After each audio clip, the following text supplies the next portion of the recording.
เปลี่ยนกล้องของใหม่เป็นของอาจารย์กล้องไปอีกกล้องเปลี่ยนตัวอะไรก็เปลี่ยนเป็นตัวล่างอันนี้มันเป็นกล้องของอาจารย์ฮัลโหลได้ยินไหมครับโอเคชัดเจนโอเคชัดเจนนะ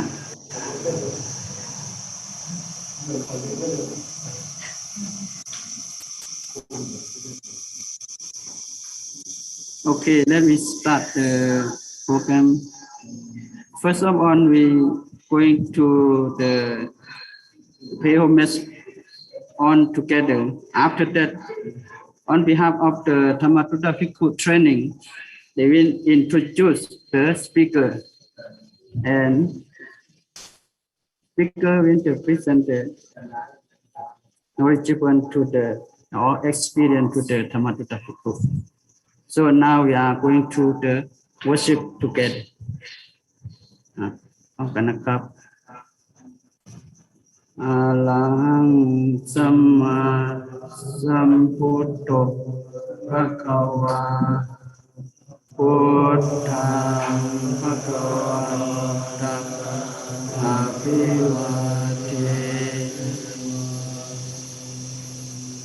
สวากขาโตภะคะวะตาธัมโมธัมมังนามัสสา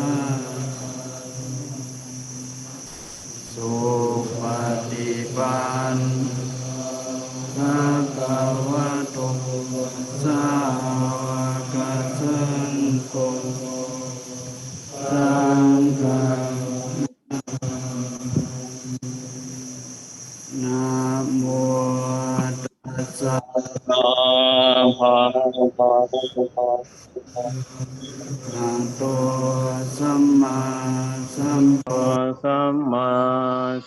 พุทธัสสะนะโมตัสสะภะคะวะโตสัมมานะโมตัสสะภะคะวะโตอะระหะโตสัมมาสัมพุทธัสสะ Next, on behalf of Thamatuta, will introduce the speaker. Please. ท่านเชิญนะขอท่านผู้ช่วยที่การบดีครับต้อนรับในท่านรองประธานหน่วยงาน Firstly, I would like to invite the Assistant Director for Foreign Affairs to give a short speech.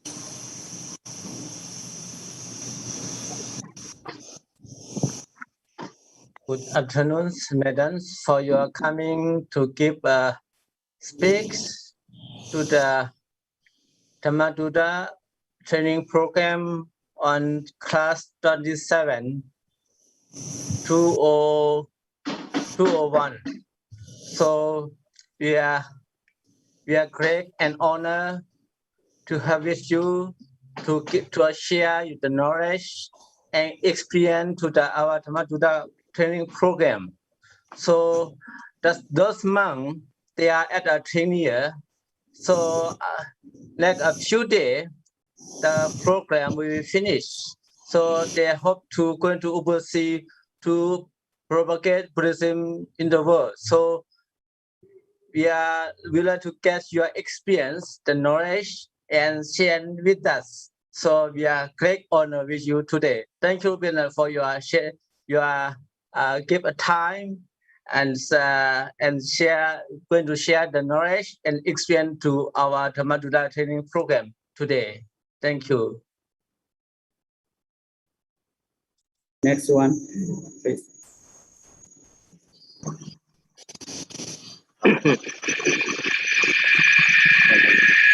Good afternoon, everyone. My name is Sukajit Viriyo, the representative of the Overseas Thamatuta People, Class 77, Group 7. Hey, respect to most venerable พระโสพลวชิราภรณ์ อัครมหาปันดิตา Vice Director for Foreign Affairs of มหาจุฬาลงกรณราชวิทยาลัย University, Chairman of Operating Training Overseas Thamatuta People, Class 27, in the year of 2021. Pay respect to most venerable Assistant Professor Dr. พระครูวินัยกรสมุทฐาวรธรรมโม Acting Director of Dhammaduta College, Vice President of Operating Training Overseas Dhammaduta People. Pay respect to all assistants and participants in the project of Dhammaduta College in the class 77 of the Overseas Dhammaduta People. In this occasion of training overseas Dhammaduta People class, today is very special and honor for us to warmly welcome Mrs. Frances Wesbrook, National English Language Officer or RELO, United States Embassy Bangkok. France began her tour as RELO Bangkok in August 2020. France joined the Department of State in 2009. And before arriving in Thailand, she was the program branch chief in the Office of English Language Programs, Bureau of Educational and Cultural Affairs in Washington. France's previous overseas RELO posts include Kiev in Ukraine, Moscow in Russia, and Mexico City in Mexico. Before joining the Department of State, Fran was a teacher and trainer with a focus on teaching English as a second or foreign language, including 6 years in Thailand from 2002 until 2008. She has a master's degree in applied linguistics from the University of Illinois. And now, may I invite Mrs. Frances Wesbrook, please give us your lecture in the topic. Know before you go. Some tips for improving English language competence to train the Dhammaduta people to have more knowledge, capability, experience, and prepare for going abroad. Thank you. ขอบคุณค่ะ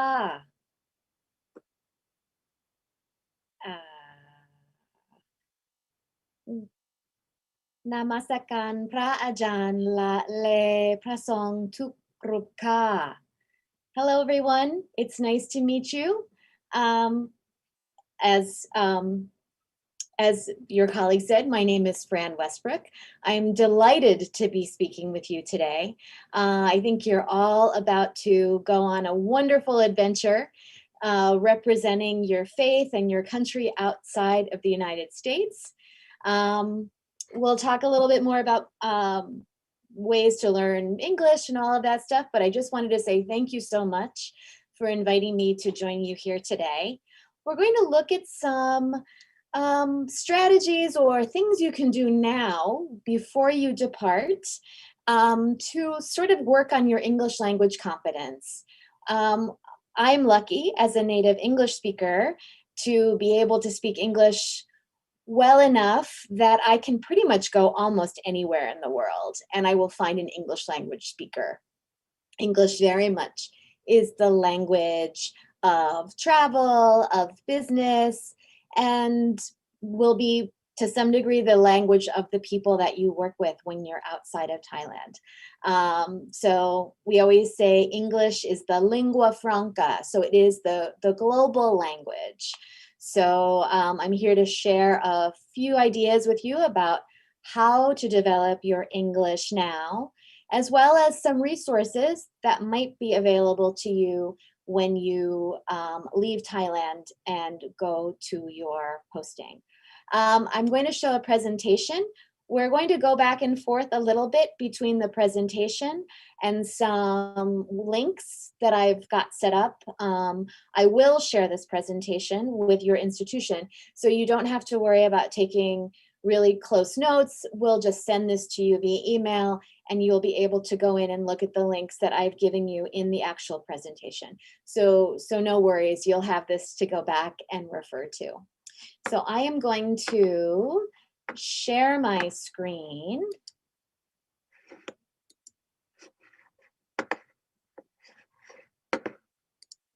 Okay.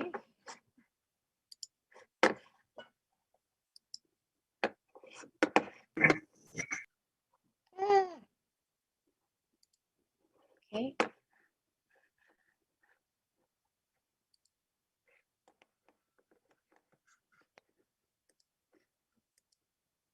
All right. Can I get a thumbs up if you can see the presentation? Yeah, we see your screen. All right, great. Thank you. Got it. Sometimes I'm always a little nervous that sometimes Zoom, when it works, it's wonderful. All right, so we're going to talk a little bit about some ways to work on your English. Some of these may be things you are doing already. Some of these may be things that you could do easily. Some things may be a little bit more challenging for you. But let's take a quick look about some ways you can work on developing your English now. Most of these use technology at some point, whether it's mostly an internet connection, listening to some songs, watching some videos, etc. So, okay, there we go. So a great way to work on your English competency is through videos. American television shows are a proven way to help people develop their English. Now that's American, British, any television show that has English as its main language is something you can use with what we call closed caption. So closed caption is an option where you can have the subtitle on the bottom of what people are talking about.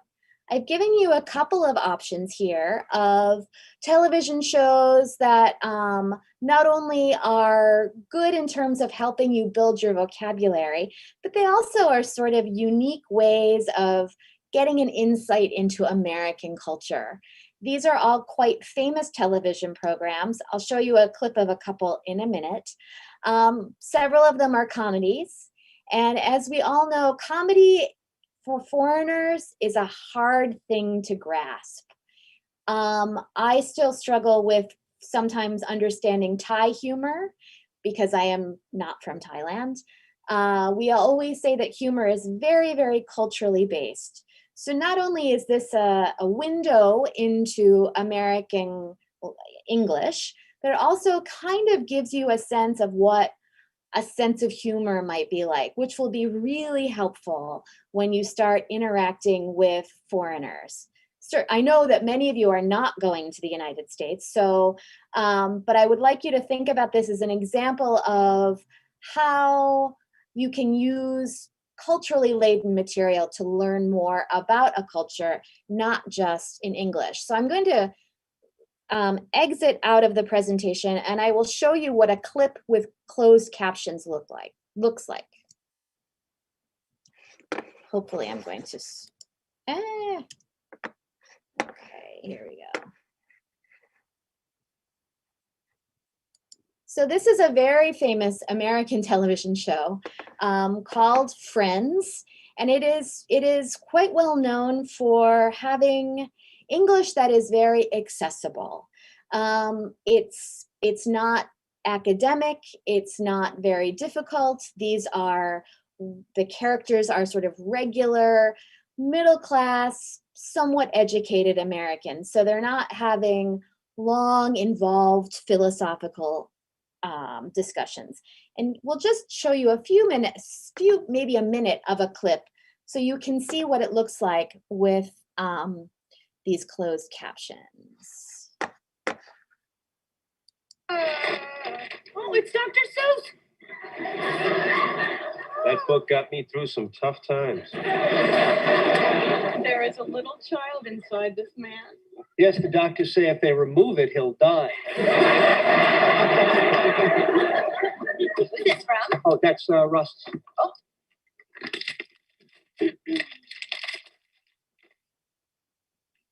Oh my God.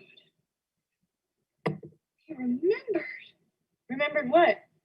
It was like months ago. We were walking by this antique store and I saw this pin in the window and I told him that it was just like one my grandmother had when I was a little girl. Oh, can't believe he remembered. Well, sure, but can you play it on a plane?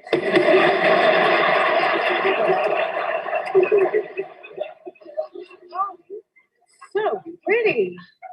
This must have cost him a fortune. I can't believe he did this. Come on.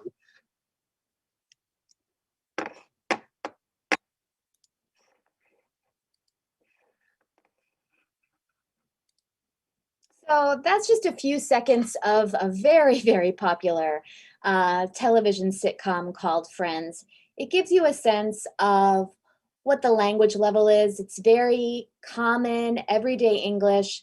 And with the use of closed captions at the bottom, it can really help reinforce the English that you're hearing. I will say that many of these strategies and tips I am sharing with you today are also things that I have learned when I have studied foreign languages. So I have learned both Spanish and Russian while based in the United States. So I was not in a country where I heard Spanish or Russian very often. So I really had to use some different strategies. So I would watch, especially Spanish, I would watch Spanish language television with the subtitles at the bottom. So if I couldn't catch all of the words, I could use the written words at the bottom to reinforce what I was hearing. It was really helpful, and it really helped me not only learn about the language, but the culture and the context in which this language was being used, which is also very, very important. So a couple of other examples of television shows: Friends, The Office, Big Bang Theory, and there is a television show called Survivor where Americans go and travel to some remote place for 30 days and have to live in the jungle, including one season that was filmed in Thailand about 15 years ago. Excuse me, YouTube is where I got that Friends clip for you. Tons and tons and tons of videos are available on YouTube. And generally at the bottom, you can choose a little closed caption. It says CC, stands for closed caption. So you can use that to put up the language, the words at the bottom. So we also can learn English through movies. Again, closed captions can help. We're going to play a few seconds of one movie that's a very, very popular movie from the United States from about 16, 17 years ago. Again, sort of normal people, not crazy high academic English. So I'm going to show a very short clip from Forrest Gump, theoretically.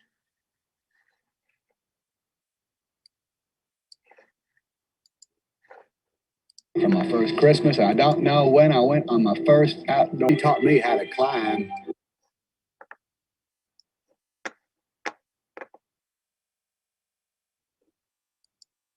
So Forrest Gump is sort of a beloved film in the United States.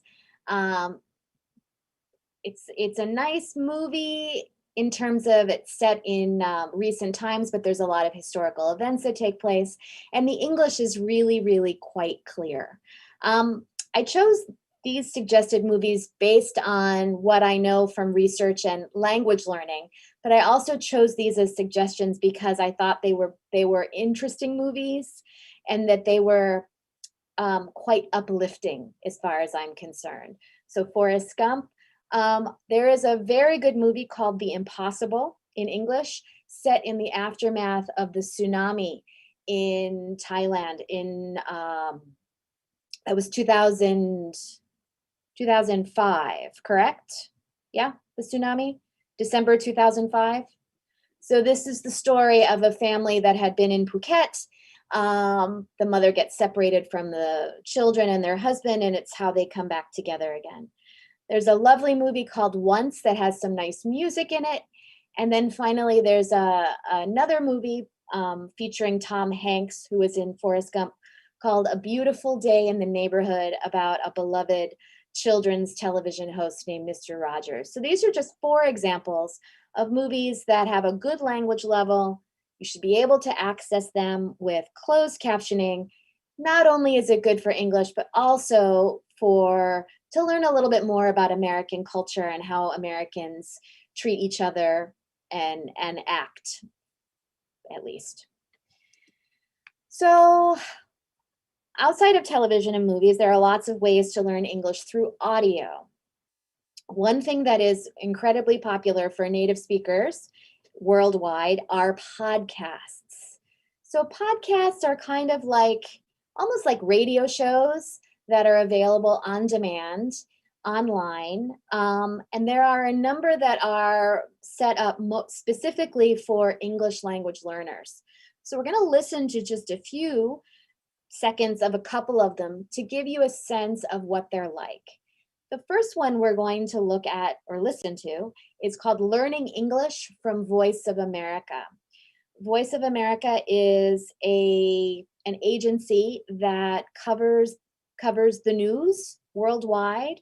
It is based in Washington, D.C., but they are a neutral reporting agency. They report good and bad about the United States the way they would about any other country. They maintain a neutral standpoint. So they're a great source of sort of unfiltered news, but they're also do a lot of information for English language learners. So we're going to listen to just a few seconds of Learning English. There is a new podcast every day, 30 minutes long, focusing on the news of the day. So it's good to help you with your English, but it also gives you a little bit of an insight into the rest of the world because we all get too busy to sort of follow the news. So let's take a listen. Theoretically, we're going to take a look. There we go. So this is the Learning English broadcast. Here's just a few seconds of it. American President Joe Biden began his first foreign trip in office Wednesday. He is expected to strengthen ties with European allies during an 8-day trip. Biden told reporters Wednesday that the trip is meant to show the leaders of China and Russia that the United States and Europe are still close. Biden is also looking to unite allies on their efforts to fight the disease COVID-19. He wants to urge them to agree on a plan to deal with China, even as the U.S. expresses concern about Europe's economic links to Russia. So that's just a quick listen to the Learning English podcast from Voice of America. As you can tell, the language is quite slow. It's good for English language learners. I also, when I was learning Russian and Spanish, spent a lot of time listening to podcasts in English and in Russian. It was a great thing to put in my ears while I was going for walks, going about my day, just an opportunity to hear the language that I was studying. Just sort of helps our brains start to process that language a little. There's also one that I'm going to play called Learn English, which is from the British Council. I do not discriminate against Englishes of the world. I do work for the United States government and we do focus on American English, but British English is the same language, just a slight variant. Generally, the differences are vocabulary and some pronunciation, but English is English, and English belongs to whoever speaks it. So let's just listen to a few seconds of a podcast from the British Council. We ask people a simple question. Which famous person, dead or alive, would you like to meet? And of course, we ask them to explain why. Our guest today on I'd Like to Meet is Zara Heller from Bristol. Hello, Zara, and welcome to the show. Hello. Hi, Zara. And what do you do, Zara? I'm a student. I'm in my last year at school. I'm 16. Right. Now, let's ask the question. So, Zara, which famous person, dead or alive, would you like to meet? I'd like to meet Angelina Jolie. Angelina Jolie? Great, good choice. Tell us a bit about her. She's an American film actress. She was in Tomb Raider, and she's an ambassador for the United Nations, too. And why did you choose her to talk about today? One of the nice things about these podcasts, they're very quick, so you're probably going to have to listen to them several times. It's fast even for me, but they have a transcript, so you can listen to it and read it while you're listening. Again, it can really help your brain process this new language, both while you listen and while you read. So this is a very fast podcast. And normally it would be too fast. I normally wouldn't even recommend it because it's so fast, except for this transcript feature. I think this makes it much more effective for English language learners.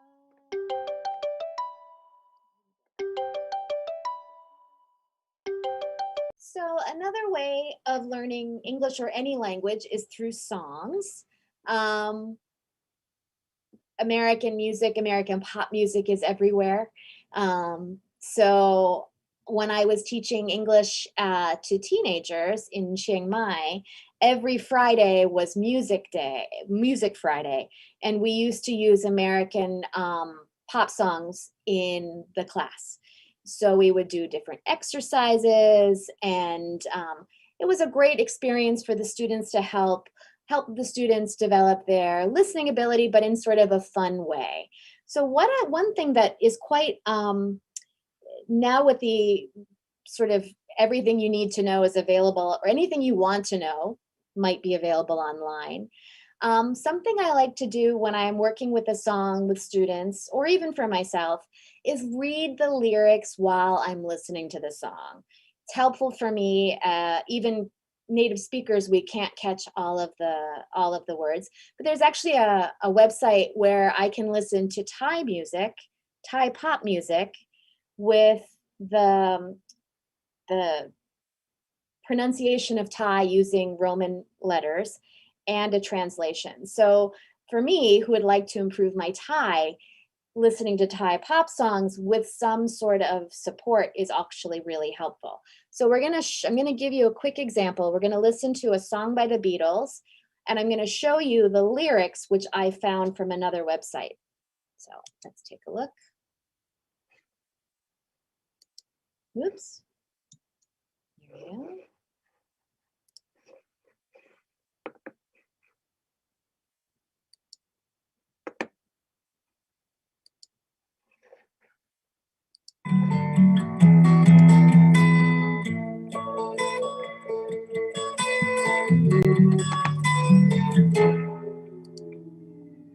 Here comes the sun. Here comes the sun. I say it's alright. Darling, it's been a long, cold, lonely winter. Little darling, it feels like years since it's been here. Here comes the sun. Here comes the sun. And I say it's alright.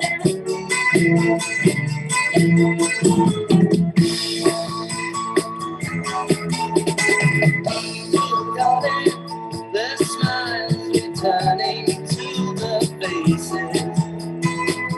Little darling, it seems like years since it's been here.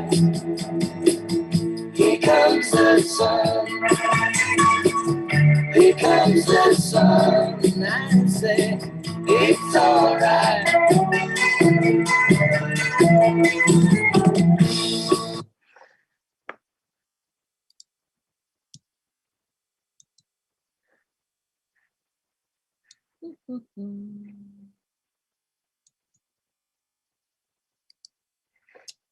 Okay, bear with me while I try to get back to my presentation.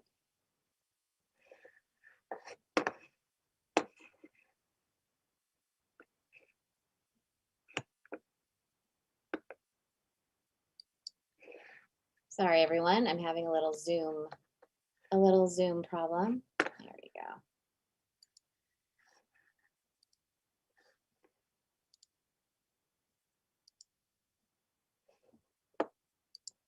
So the Beatles are a great option for English language learners. They speak very clearly.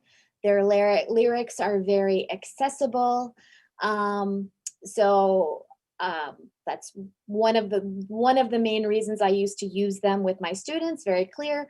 The content was fine. I could use it with teenagers. But mostly I would choose the Beatles because it's nice music. And it's very easy to understand. And here, this website here, genius.com, has the lyrics for almost any song you can possibly imagine. So you would just go to genius.com, in the search bar, you type in the song you wanted the lyrics for, and you'll see them come right down for you. In terms of some other artists that you may or may not know that I think are good for English language learners, we have ABBA. They are Swedish, but they sing in English and they sing quite clearly. Adele, who's a British singer, very clear singer, and also Bruno Mars, who's an American singer, grew up in Hawaii. So I would say those four artists are probably what I would say are the easiest. They have the songs that are the easiest to understand. You can listen to the songs again and again. You can read the lyrics. Lots of options for you. I know the first time I listened to a song in another language and understood it was a great feeling. So I invite you to work with some songs in English. There are also some videos specifically for English language learners. We do have a YouTube channel called American English YouTube channel that's developed by the Department of State.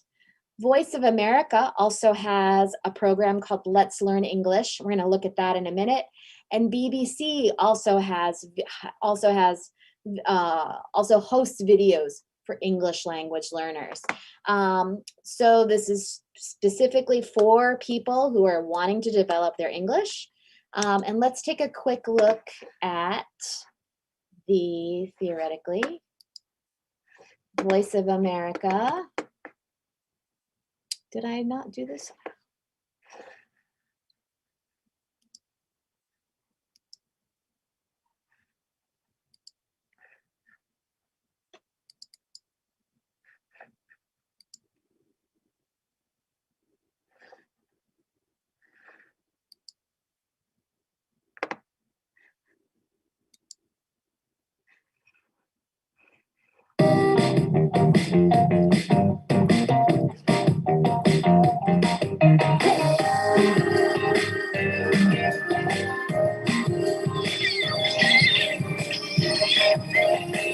Let's learn English.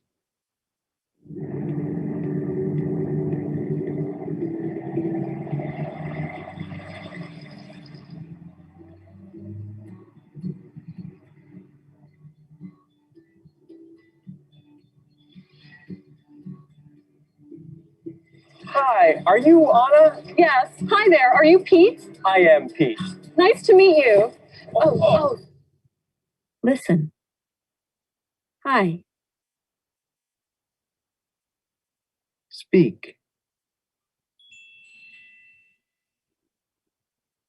Listen. I am Pete. Speak. I am Pete. Speak and say your name. Nice to meet you.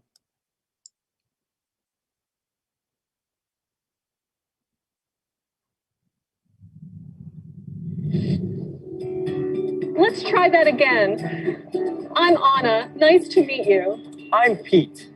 Anna, is that A-N-A? No, A-N-N-A. Listen. Hi.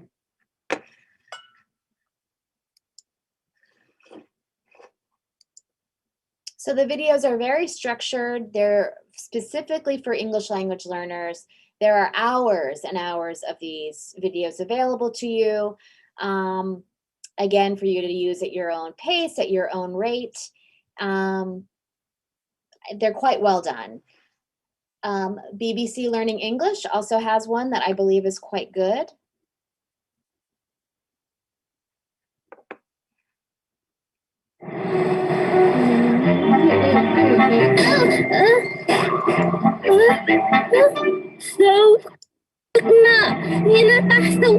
Learn English from the news with BBC Learning English.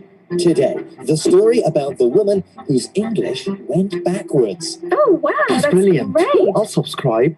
I've got English teachers everywhere I go. Join the fun and you can grow. Subscribe, subscribe. Subscribe.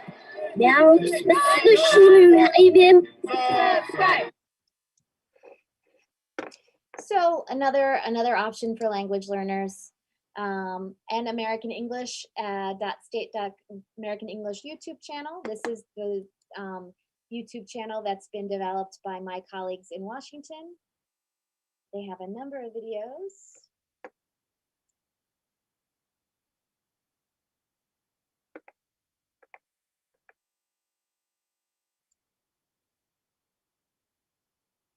One of the great challenges in this world is knowing enough about a subject to think you're right.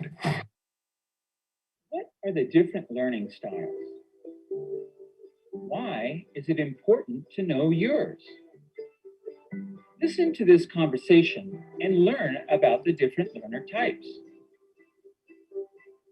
Hey, what are you studying? I'm studying for my anatomy class. Your drawings look really good. Thanks. I'm a visual learner, so diagrams are helpful for me when I'm studying. That makes sense.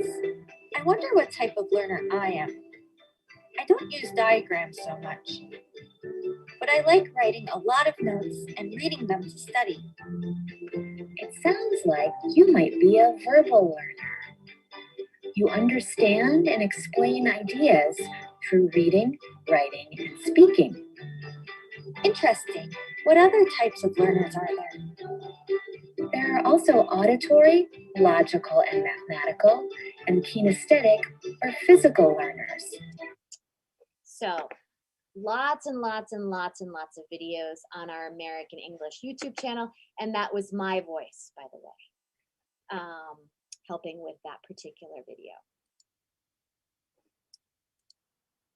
So aside from the ways to learn English on your own with videos and audio and podcasts and songs, there are also opportunities for you to work on your English right now, here, before you even leave Thailand.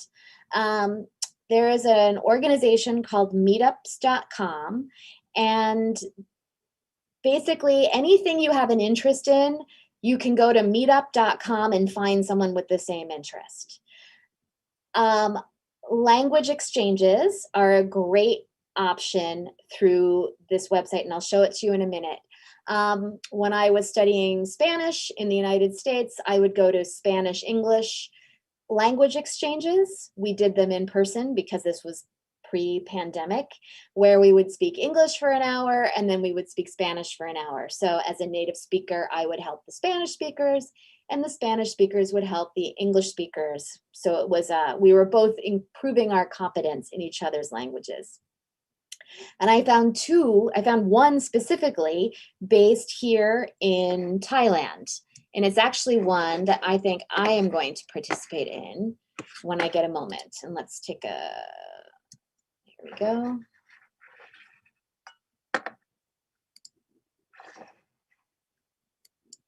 So this is something that's done online. It's once a week on Tuesday evenings, and it's for English speakers who want to learn Thai and Thai speakers who would like to improve their English. So it's a 2-hour session.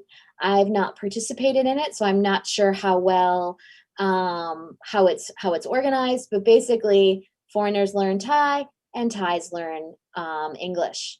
And it's virtual, so it doesn't matter where you are, you can participate. I had great experiences with this kind of language learning, both in the United States, and actually I continued to go to these kinds of meetings even when I was living in the country where the language was spoken. So in Mexico, I would go to weekly meetings. We would speak English or speak Spanish, depending on who was there and who needed to learn what. It's free.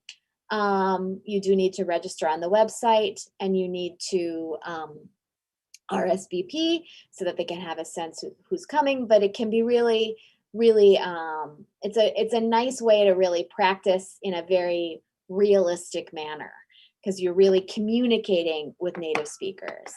And then I found one other meetup, which is an online English language practice. So it's free again.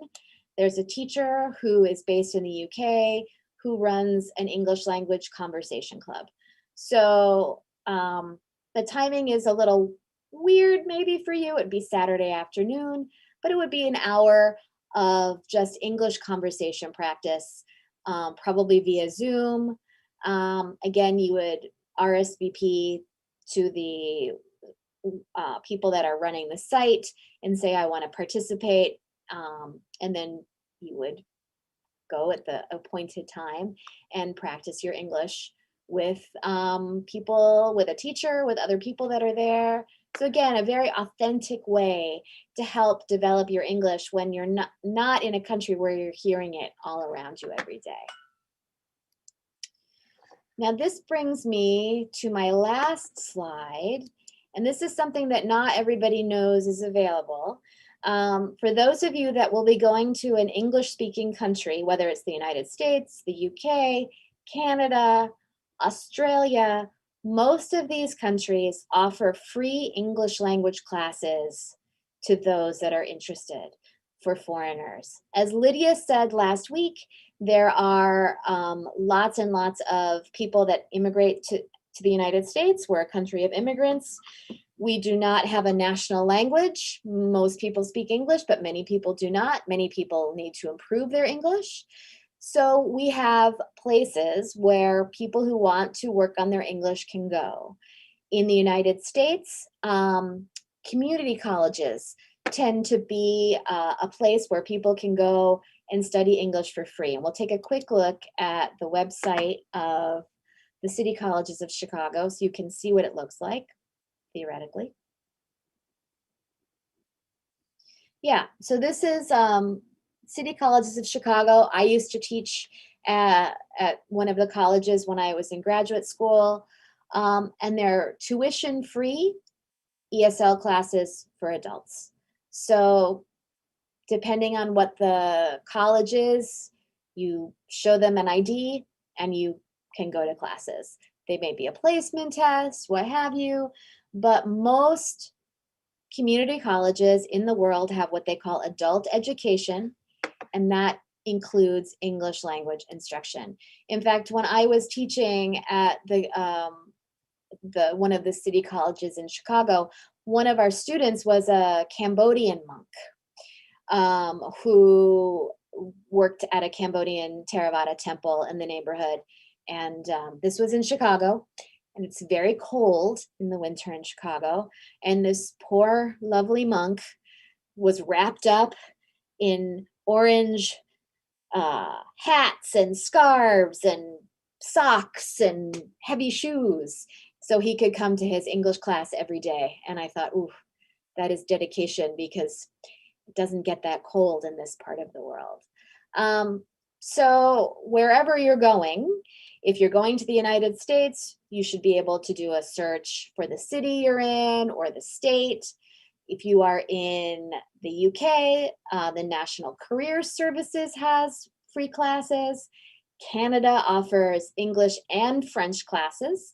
Those eligibility may differ a little bit, I'm not sure. And Australia has the Adult Migrant English Program.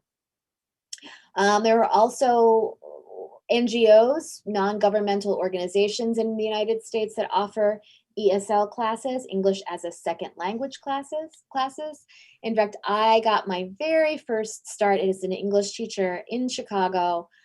In a previous career, I volunteered to teach English, and I ended up teaching English to a Russian woman, and then moved on from there. So lots of options for you outside of Thailand as well. And these are free. So that's the end of my presentation. We have lots of time for questions. You can ask me questions about the United States. You can ask me questions about being a foreigner in a different country. I've lived in different places, so I've done it multiple times. We'd love to hear how you're doing. Here's our email address if you'd like to let us know if any of this has been helpful for you, especially when you get out into the field, if you were able to help improve your English with any of these strategies. And for that, I'm going to exit out of this and go back to Zoom, hopefully. And theoretically, I'm going to try to stop sharing my screen. And I'm back. Oh, that's okay too.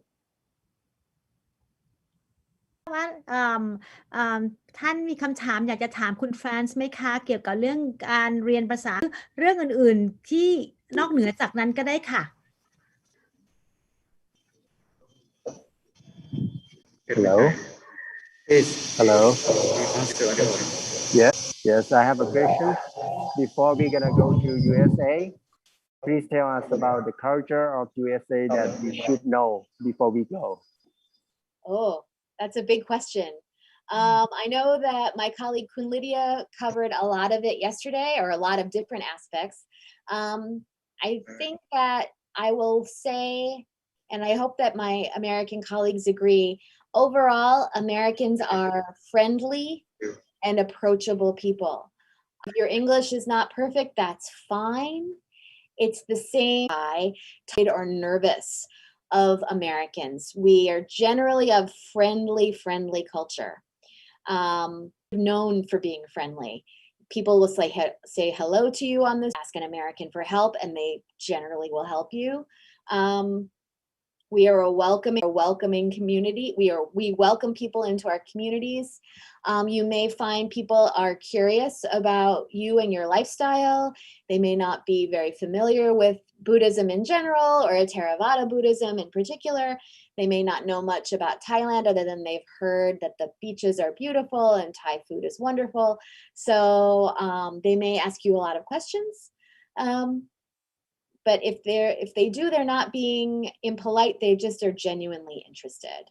So I would say that would probably be my number one cultural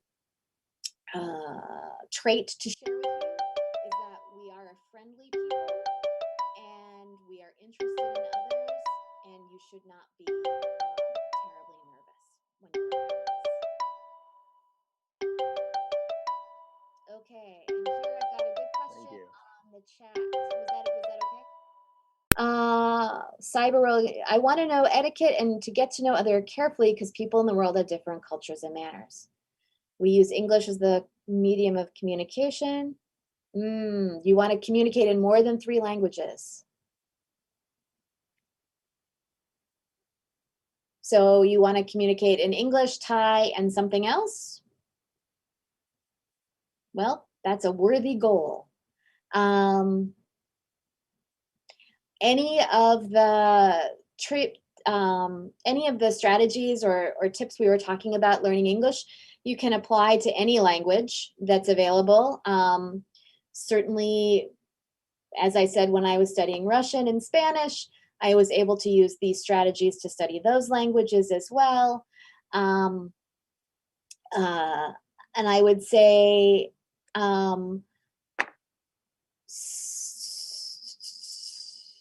yeah, so English as the main medium of communication, but understanding and speaking more than just English is a great thing to be able to do. It's not uncommon for you to meet Americans who don't speak any other languages. We are a big country, a very diverse country. So if people want to travel to the mountains, they can go to Colorado. If they want to go to the beach, they can go to Florida. So we have many Americans with not a great deal of international experience. So there you may encounter that. But yes, learning as many languages as you possibly can is a great way to have insight into multiple different contexts and cultures, as well as getting a better sense of how you fit into your own culture.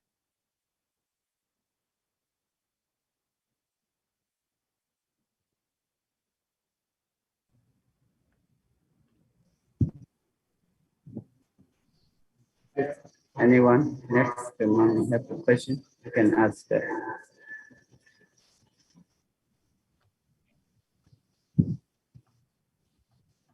Okay, please.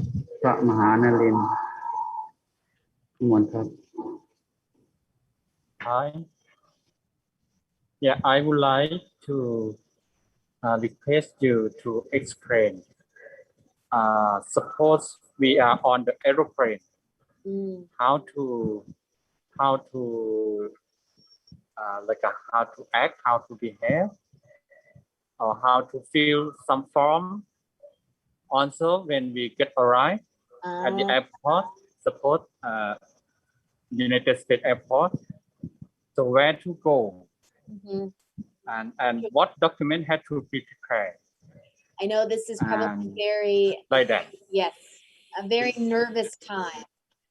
I will say that what is usually happens when you land in the United States is they will show on the plane a little video of the paperwork that you need to fill out. There are flight attendants that will give you the paperwork that you need. They will help you fill it out. And as I said, they will show you a little video of ways to fill the paperwork out. And often, excuse me, in the airplane magazine, in the back, there will also be a diagram of what the paperwork is that you need to have when you go to immigration, and they will show you how to fill it out. So there will be lots of people there to help you. Much of this can be done before you actually land in the United States. There are a couple of forms, they're not difficult, but you will have to fill them out, and then when you get your passport stamped, they will collect them. But they will help you do this on the plane. So it feels a little nervous. Maybe you get a little excited, but it's fine. And the flight attendants, the people that work on the airplanes, are very used to helping foreigners fill this paperwork out. So there will be people to help you.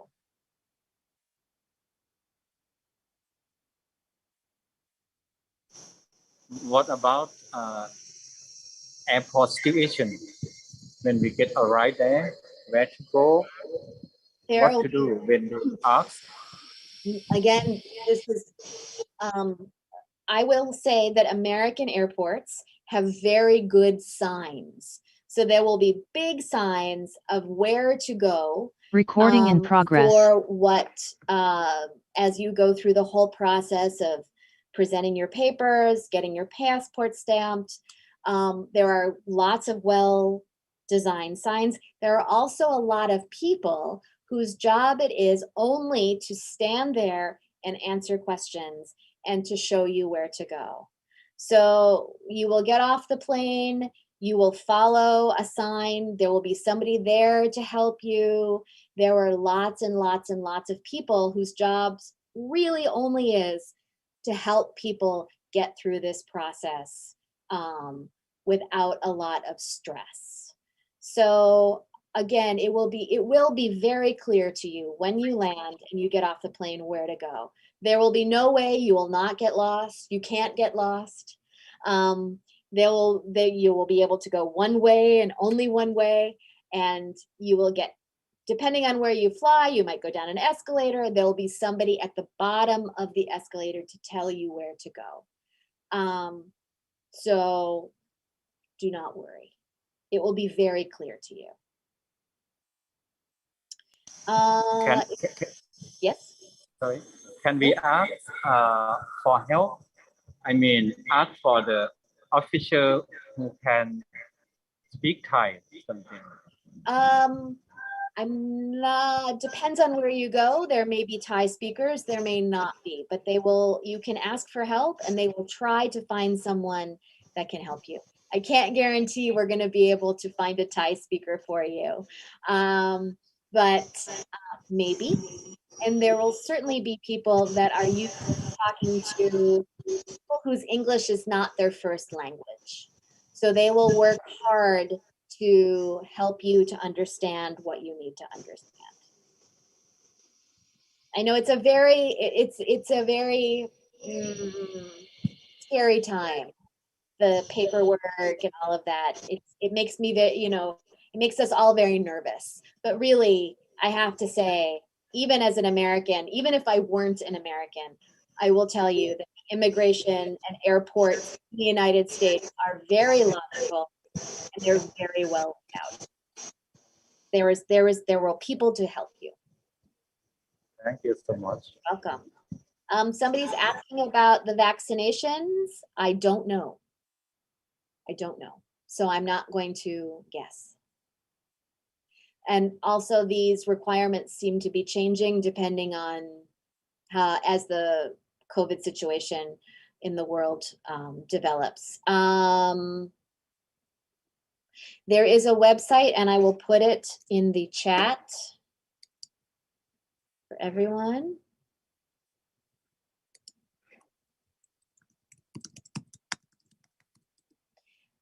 And this is the website developed by the Department of State that has lots of information about people traveling either to the United States or outside of the United States. Actually, that's probably more for people. Well, that'll have a link for more information about traveling to the United States. So that's a good place to start.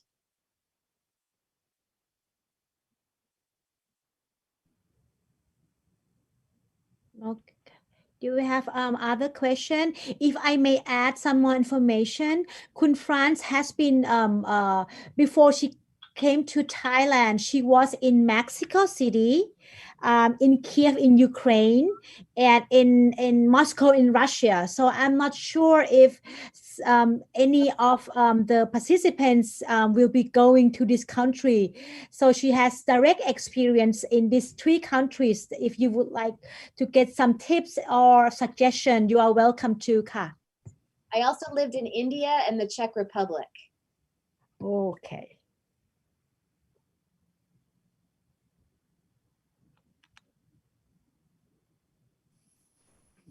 ครับนิมนต์ครับพระอาจารย์รูปใดจะถามอีก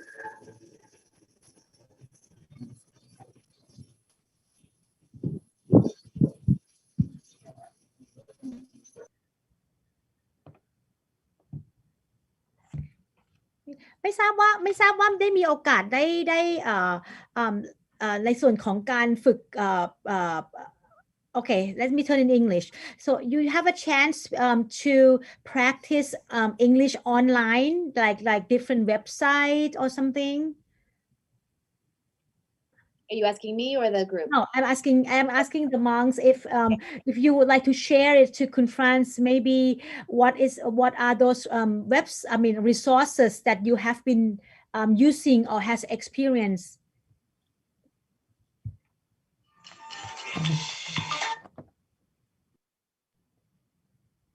I think there's a question in another question in the chat box, conference. Yeah. So there's 2. Do I have any opinions about meeting people on social media? I've met people on social media. It's a good way to get to know people. You just have to do it safely. And I would say be careful with who you are interacting with, just like you would in person. Interacting with people online can also, sometimes people are not always who they say they are. So I would be careful about that. In terms of American humor is very challenging for foreigners to understand. It's what we say, it's very culturally context laden. So what I think is hilarious, my friend from Germany doesn't understand, and somebody from France thinks that one actor is hilarious and I as an American don't see the humor. It just takes time. It just takes understanding the culture more. Watching some of these comedies, you may think, I don't understand what this is. As you get more used to the culture and the language and the people, you might find that eventually you sort of say, now I understand why they think that's funny. So comedy is a real key to culture, but it can be something you have to sort of really work at trying. So how can you introduce yourself in Spanish? Sí, por supuesto. Soy Frances Wesbrook, soy la directora de programas de inglés de los Estados, de la Embajada de los Estados Unidos.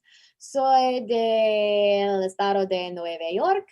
Ahora vivo en Tailandia, en la ciudad de Bangkok. I want to speak Spanish. Me gusta Tailandia y mucho y la comida de Tailandia también, porque la comida de Tailandia es como la comida de México. Hay mucho chile, es muy picante. Sí, estoy mucho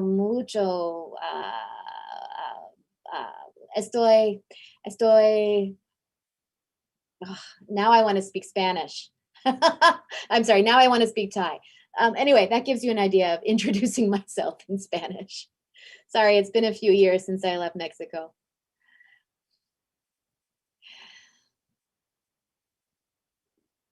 Gracias. Yes. So any monk going to India, Mexico, Ukraine, those are cold, well, Mexico, Russia, and Next Ukraine. one.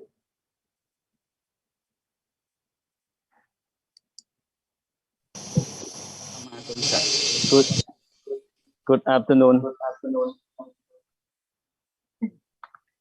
What do you think about languages in the world? What is languages in the world is difficult? Well, I think that that's a good question. One thing that I will say is that all culture, I believe language and culture are completely intertwined. So you cannot separate a English speaker from the culture that he or she grew up in, whether that's the United States, whether it's India, whether that they're grew up speaking English in Scandinavia, the same way that the Thai language and Thai culture are very intertwined in ways that the language really gives us a lot of insight into Thai culture. For example, having a specific kind of language to speak to the royalty or a specific kind of greeting for monks shows the importance of those people in Thailand, in that you have a special way of using language to denote that their status. We don't have that in English. We're a much more what we call a much flatter language. We use the same language to talk to the President of the United States as we do to a Catholic priest, as we do to our parents.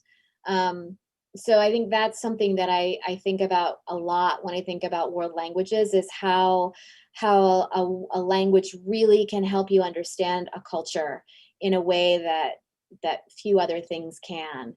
I mean, English is for good or worse, the world language.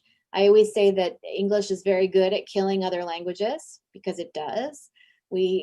Sadly, we see smaller languages that are dying every year as English takes precedence.